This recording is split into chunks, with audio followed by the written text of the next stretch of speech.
Start. राष्ट्रीय महिला आयोग में महिला हिंसा से जुड़े मामलों की शिकायतों में पिछले 8 महीनों में 46% की वृद्धि हुई है। स्टॉप। इनमें सबसे ज़्यादा शिकायतें घरेलू हिंसा से जुड़े मामलों की हैं। स्टॉप। बलात्कार और दूसरे अपराधों के मामले भी इस आंकड़े में शामिल हैं। स्टॉप। महिला हिंसा की सबसे ज़्यादा शिकायतें उत्तर प्रदेश से आई हैं। स्टॉप। महिलाओं के उत्पीड़न से जुड़े मामले लगातार बढ़ते ही जा रहे हैं। स्टॉप। ये चौंकाते भले ही नहीं, लेकिन सवाल ज़रूर खड़े करते हैं। स्टॉप। तमाम प्रयासों के बावजूद क्या देश में महिला अपराधों की रोकथाम के प्रयासों को गति मिल पाई है? स्टॉप। और सबसे बड़ा सवाल यह भी कि क्या महिलाएं अपनी शिकायत लेकर महिला आयोग जैसी संस्थाओं तक पहुंच पा रही हैं? स्टॉपेरा। सवाल अनगिनत हैं, लेकिन चिंताजनक तथ्य यही है कि सरकारों के तमाम दावों के बावजूद देश में नारी उत्पीड़न से जुड़े अपराधों पर अंकुश नहीं लग पा रहा। स्टॉप। देश में अपने अधिकारों को लेकर महिलाएं जागरूक हुई हैं, तो यह सुखद है। स्टॉप। इस जागरूकता के बावजूद उनके प्रति अपराध लगातार बढ़ रहे हैं, तो यह स्थिति खतरनाक भी है। स्टॉप। आखिर कैसे इन अपराधों पर काबू पाया जाए? स्टॉप। हालांकि घरेलू हिंसा के मामलों में दूसरा पहलू यह भी है कि इनमें दहेज से जुड़े दूसरे मामलों का भी एक बड़ा आधार होता है। स्टॉप। अपने मामलों को मजबूत बनाने के लिए भी इसका गलत तरीके से इस्तेमाल होता है। स्टॉप। ऐसे में सही और गलत के बीच में बहुत बारीक सा अंतर रह जाता है। स्टॉप। खैर, इसके बाद भी ज़रूरी है कि ऐसे प्रयास किए जाएं कि महिला अपराधों के प्रति सख्त रवैया बरकरार रहे। स्टॉप। महिला अपराध से जुड़े लोगों के प्रति कानून सख्ती से काम करे। स्टॉपेरा। महत्वपूर्ण यही है कि हम महिला अपराधों को रोकने के लिए गंभीरता से प्रयास करें और पीड़ित महिलाओं को बाहर निकलकर शिकायत करने का हौसला दें। स्टॉप। अगर ऐसा होगा, तो अपराधों पर एक स्तर तक अंकुश लगाना संभव होगा। स्टॉप। घरेलू हिंसा जैसे मामलों में अगर पहले चरण पर ही विरोध होगा तो ये अपराध गंभीर अपराध की श्रेणी में पहुंचने से पहले ही रुक जाएंगे। स्टॉप।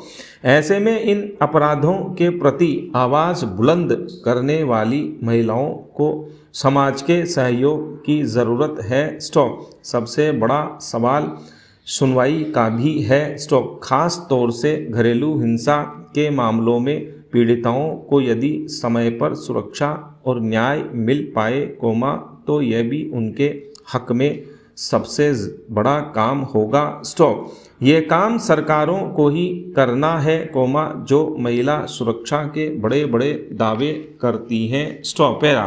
राजस्थान, मध्य प्रदेश एवं गुजरात के जनजातीय क्षेत्रों में होने वाले हाट मेलों में परिदृश्य कुछ बदला सा नजर आने लगा है। स्टॉप। विगत 30-40 वर्ष पूर्व सहज में ही उपलब्ध पोषक तत्वों से परिपूर्ण फल एवं सब्जियां यथा रायणे, फालसे, टिमरू, जंगल जलेबी, किकोड़े, डांगरा, ककड़ी, तर ककड़ी, चण बोर, देशी आम, देशी खजूर, परवल, सिंगे, कमल काकड़ी, देशी इमली, कंद गोला आदि कहीं गायब से हो गए हैं। स्टॉप। इनके साथ ही क्षेत्र विशेष की कुछ परंपरागत फसलें एवं उनकी प्रजातियां जैसे मक्का की देशी किस्म तेलनी, दूध मोंगर, गांगड़ी, चावल की काली कमोद, पाथरिया भी वर्तमान परिदृश्य से लुप्त होती जा रही हैं। स्टॉप। ये पोषक तत्वों से परिपूर्ण हैं एवं जनजातियों के पोषण के मुख्य साधन थीं। स्टॉप। आज मधुमेह रोकने में गुणकारी कीकोड़े जैसी अति सामान्य परिस्थितियों में उगने वाली सब्जी बाजारों में यदा कदा ही उपलब्ध होती है। स्टॉप। यह स्थिति वर्तमान परिदृश्य के बदलाव के साथ साथ जनजातियों के खाद्य पदार्थों में पोषक तत्वों की पूर्ति के लिए सहज उपलब्ध फल सब्जियों की कमी एवं कुपोषण वृद्धि के कारणों की तरफ इशारा करती है। स्टॉप।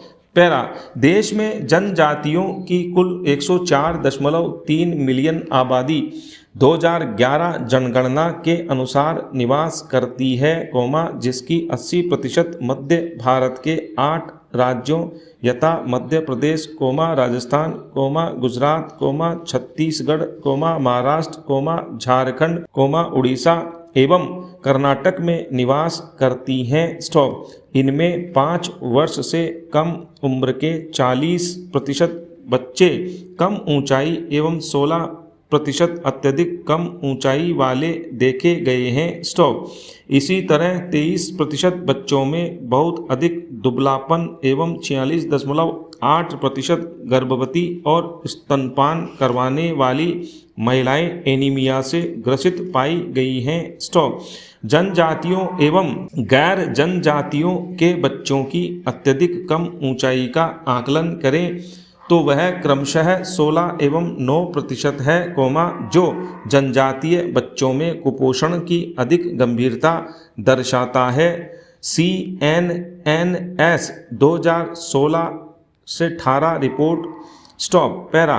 कभी आदिवासी समुदाय अपनी परंपरागत फसलों के जरिए पोषण के विभिन्न घटक यथा कार्बोहाइड्रेट, प्रोटीन, विटामिन, खनिज आदि की सहज ही पूर्ति कर लेता था। स्टॉप।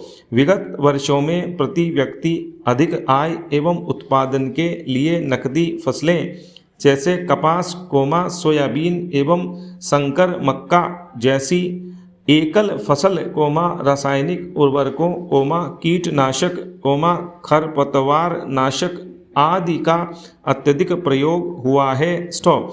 इस कारण कम उपज वाली, किंतु अधिक पोषकता वाली पूर्व प्रचलित फसलों की खेती हाशिए पर चली गई है। स्टॉप। साथ ही एकल खेती, संकर खेती में प्रतिवर्ष नया बीज एवं नकदी फसल के चलन से आदिवासी समुदाय खुद का बीज तो खोता जा ही रहा है, खेती के आदानों पर अधिक खर्च होने से आजीविका के लिए निकटस्थ राज्यों में पलायन कर परिवार को अनजाने ही कुपोषण की ओर अग्रसर कर रहा है। स्टॉपेरा। राजस्थान का ही उदाहरण लें। स्टॉप। यहाँ छोटे अनाज जैसे कुटकी, कांगनी, कोदो, सामा जैसी फसलें वर्तमान परिदृश्य से लगभग गायब सी हो गई हैं। स्टॉप। सर्वविदित है कि ये फसलें कैल्शियम, आयरन, फाइबर जैसे आवश्यक खनिज तत्वों का एक महत्वपूर्ण स्रोत हैं। स्टॉप। साथ ही मधुमेह जैसी बीमारियों के प्रति भी इनमें प्रतिरोधी क्षमता है। स्टॉप। वर्तमान कोरोना परिदृश्य में रोग प्रतिरोधक क्षमता के विकास के लिए इन लुप्त होती फसलों एवं प्रजातियों की महत्ता परिलक्षित होती है। स्टॉप। इसलिए क्षेत्र विशेष की विभिन्न परिस्थितियों को ध्यान में रखते हुए बड़े स्तर पर मिश्रित खेती की परंपरागत पद्धतियों को अधिक आयपरक बनाते हुए उन्नत कार्य योजना लागू की जाए। स्टॉपेरा। भारतीय जनता पार्टी कभी सबसे अनुशासित पार्टी कहलाती थी। स्टॉप। आज इस पार्टी के अंदर राजस्थान में कई धड़े बन गए हैं। स्टॉप। पार्टी में विवाद लगातार गहराते जा रहे हैं। स्टॉप।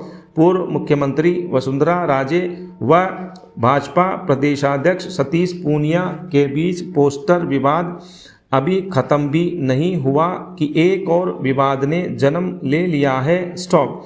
भाजपा के 2 क्षत्रप आमने सामने हो गए हैं। स्टॉप। पार्टी के दिग्गज नेता कैलाश मेघवाल ने प्रतिपक्ष नेता व 8 बार के विधायक गुलाबचंद कटारिया पर निशाना साधा है। स्टॉप।